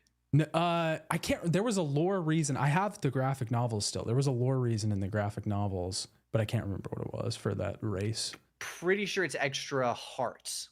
Yes, that's what it is. Yes. Yeah. Because there's a the Jedi Chronicles or something. I can't remember what it's called, but it was like it took place on his planet, and Yoda was like training some of their race or something. I can't remember, but yeah. You should play Jedi Power Battles when it comes out. Maybe I'll check it out. It doesn't Give have it a try. online play, unfortunately. I was hoping that it would, because that's a game made for co-op. It's designed for that, and I'm gonna do a review of it. But I was really hoping it was gonna have online play, and it doesn't. We're reaching end time, but I got a question for you. Yeah. Are you a Christmas guy? Yeah, I love Christmas. You're a Christmas guy? When do you start Christmas celebrations? Well, there's a bit of a complicated question, because I never actually really start Christmas celebrations, because I don't really treat Christmas like anything else. I don't really celebrate holidays that much. I think I do more so now with my girlfriend, because we like doing like holiday themed things together. I like holidays, man. I like how I was not raised in a family that was like, oh, Halloween is satanic or something like that. You know, it's just holidays are a fun human event on Earth that people take advantage of to do fun things. So I like holidays, but I don't ever like go overboard for them. So I don't really celebrate Christmas so much. Do you? Or today. Thanksgiving or whatever? Today. Huh? November 1st. It starts today. It starts today. This is the Christmas season. Oh, of course, Thanksgiving. But you don't do like a month. Is Thanksgiving just Act 1? Is Thanksgiving is actually just Christmas Act 1? No, Thanksgiving is like it's an intermission for Christmas. Oh, you know, it's right in the middle. You stop the Christmas celebrations a little bit. You have Thanksgiving. It's a good time. But you see, the thing is, you're gonna get snow though for Christmas. Oh yeah. We don't. I've never had a white Christmas. I've never had a snowy Christmas. That's not something I've ever gotten to experience. In the yard, my dog's gonna be jumping through when I dunes. eventually move up north and have a snowy white Christmas, then I'll probably be feeling that Christmas spirit and all. That's fair. But Christmas down here just looks like everything else. Yeah, every other day. Yeah, it just looks like every other day, except it's a little bit colder and people put out some lights. What's your favorite? Oh, well, I have always wanted to do a video on like Christmas games, a Christmas video around Christmas about Christmas games, but there's just not a lot of Christmas games. I did one last year where I played the Saw video game, because it's snowy and it's like set in like holiday time. Oh, okay. Game's awful. I think it would be fun to try and find games that are like tangentially Christmas related. You know how people say like Die Hard's their favorite Christmas movie or something? Like this video or this game takes place during Christmas, so it's a Christmas game. But what's your favorite Christmas movie? That's a hard one. I don't really know. I like the Home Alone films, 1 and 2. Oh, that's an interesting answer. I feel like most people don't say that. Well, whenever I think about watching Christmas movies, I think about those two movies, and I do like Die Hard, and it is Christmassy. Like that's a movie. I like the Grinch film with Jim Carrey. It's fair. That's a fun Christmas film. I don't think I really have a favorite. I don't look forward to watching a particular movie every Christmas, but there are a few like Christmassy films. I'm like, oh, that seems in the spirit of the holiday. Origami said Yakuza are Christmas games. That is true. That's a good point. They are. It's a Wonderful Life. Best Christmas movie ever made. I think you've said that on stream before, actually. Dude, it's the best. I usually watch it about a good 4 or 5 times a year, I would say. Yeah. Sometimes I watch it just in the middle of the year. It's a great movie. I think I've never seen that movie all the way through. Maybe I'll watch it. Maybe I'll talk my girlfriend into watching it. Powerful. You want to talk about fucking movies? That movie will fucking wreck you, put you on your ass. I know about it. Did I tell the story on stream about how my old roommate had a deep fear of that film coming to fruition? Did I ever tell you about that? I think so, but remind me. I don't remember. Yeah, so I've heard about that movie a few times, even though I've never seen it, because my old roommate, who I've known since I was like 13 years old, I've known him most of my life. He hated where we grew up. He did not like the place we lived, which is fair because it sucked. I hated it too. He always dreamed about moving away, getting away, going and finding like his life, his adventure, living somewhere else. He did not want to stay there. And he like, isn't the whole message of It's a Wonderful Life is don't do that. Your real family is here. This is where you'll be happy. Yeah. It's more just like, enjoy what you have, like be grateful. That's the message. the moral was like he didn't move away to pursue like a thing, and he ended up staying in his hometown, No, it right? wasn't about moving away. It's about he's gonna rope. Oh, it's suicide. Okay. Yeah, he's because he's in a bad situation. There's a lot of lead up, but he has a guardian angel that comes down and is like, Oh, maybe I'm thinking of something else, but I swear it was that one where it's like, is he going to take the job in a big city or is he going to stay in town or something like that? no, Am I thinking of a different movie?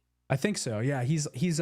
It's Jimmy Stewart, right? Yeah, it's James Stewart. Yeah, he owns a loan business, that he inherited. I think from his dad, or yeah, maybe from his dad. I can't remember, but yeah, and he's like in all this debt, and like the whole fucking town's about to go under and shit. And then it's Christmas, and then the guardian angel comes down, and it's like, Huh. Maybe I'm chill, thinking of a bro. totally different movie because I swear it is Jimmy Stewart, but like the whole thing is he going to stay? And I thought it was a Jimmy Christmas Stewart's movie. been in a lot of movies. To be fair, there's a Yes. shit ton of Jimmy Stewart movies. Oh yeah.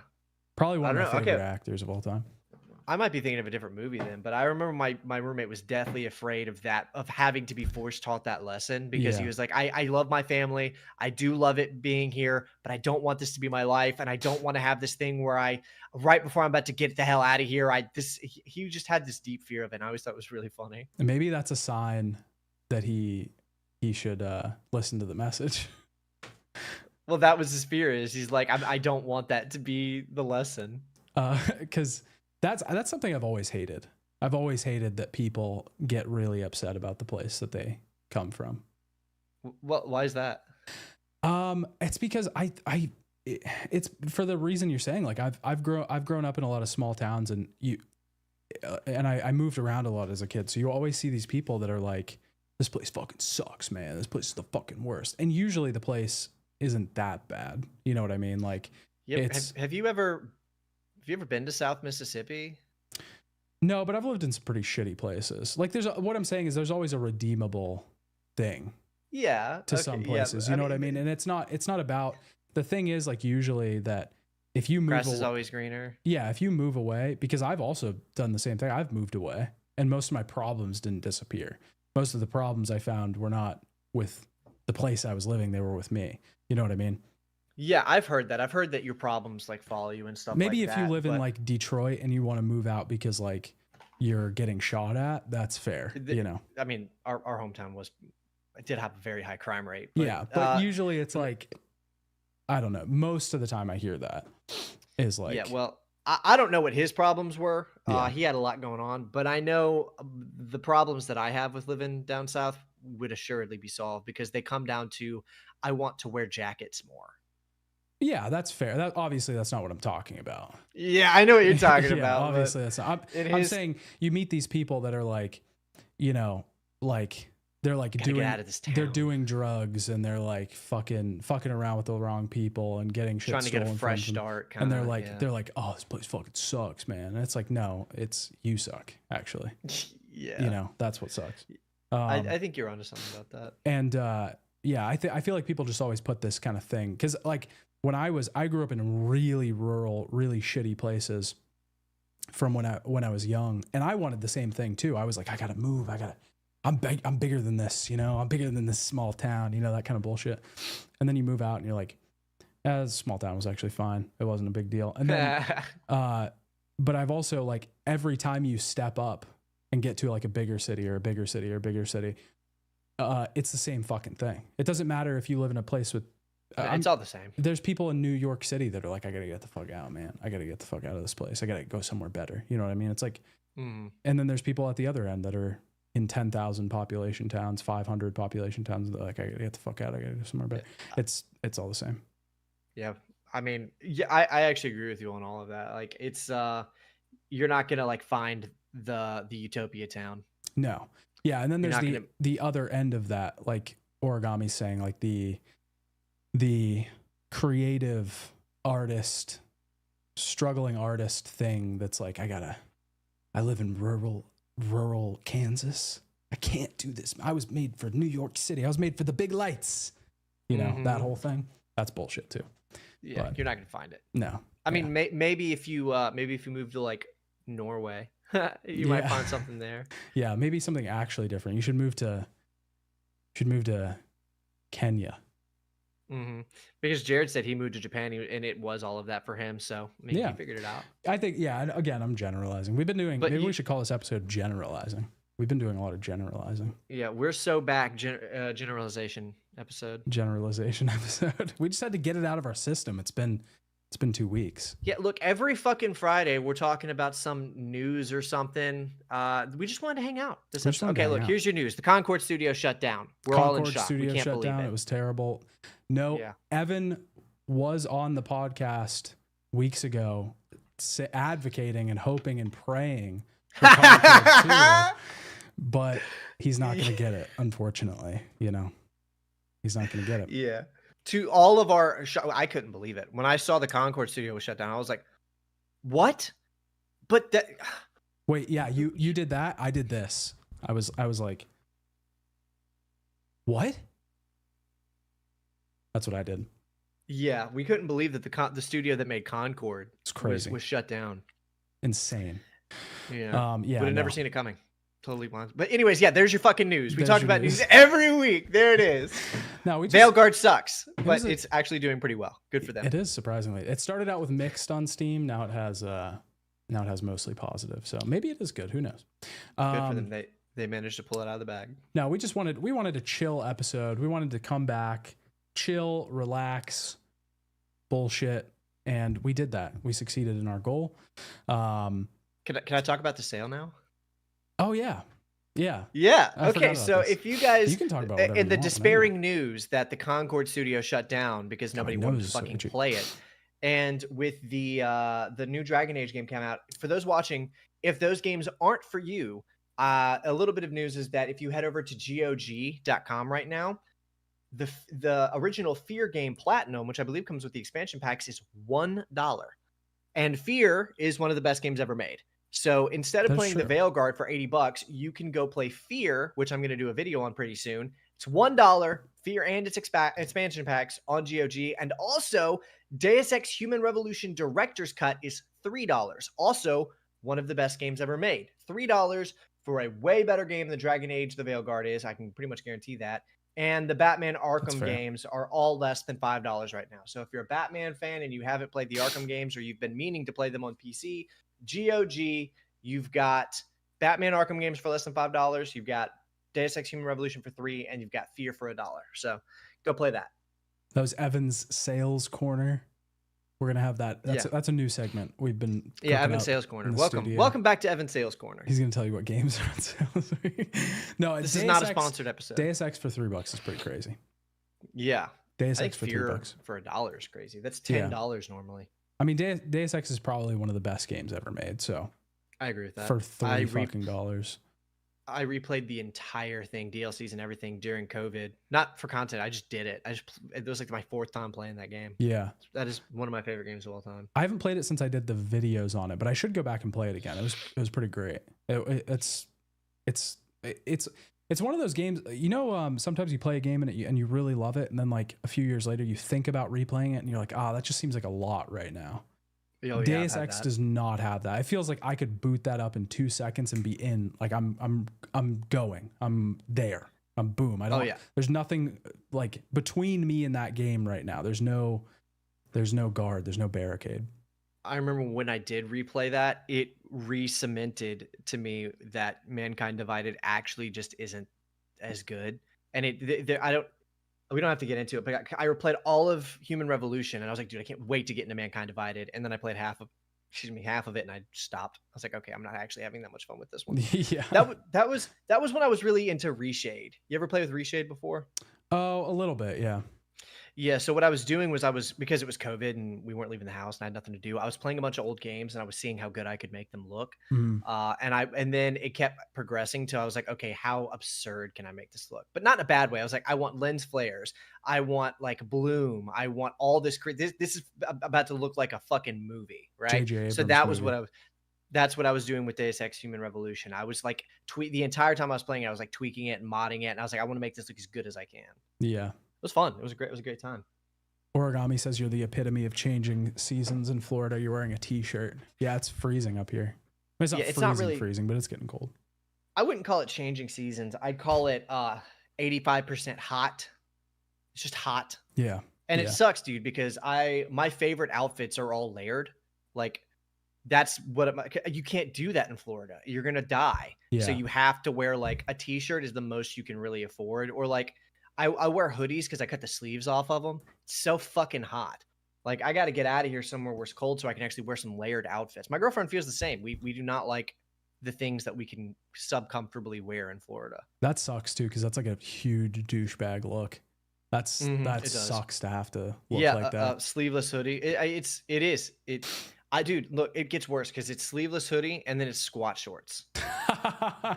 Yeah, that's pretty bad. I look like an idiot walking around, but it's so hot. Look, Yeah. this actually happened last week. This is a common occurrence. I put on jeans and then I walk outside and I come back in and I change into squat shorts because it's so hot and it's so uncomfortable. That sucks. Yeah. Yeah, and I love wearing jeans. I do not like walking around in a sleeveless hoodie and squat shorts, but it's so hot. It's the only thing that makes me not feel like I'm going to fucking die. Or the alternative, you can deal with it and constantly come back inside with a layer of sweat on you.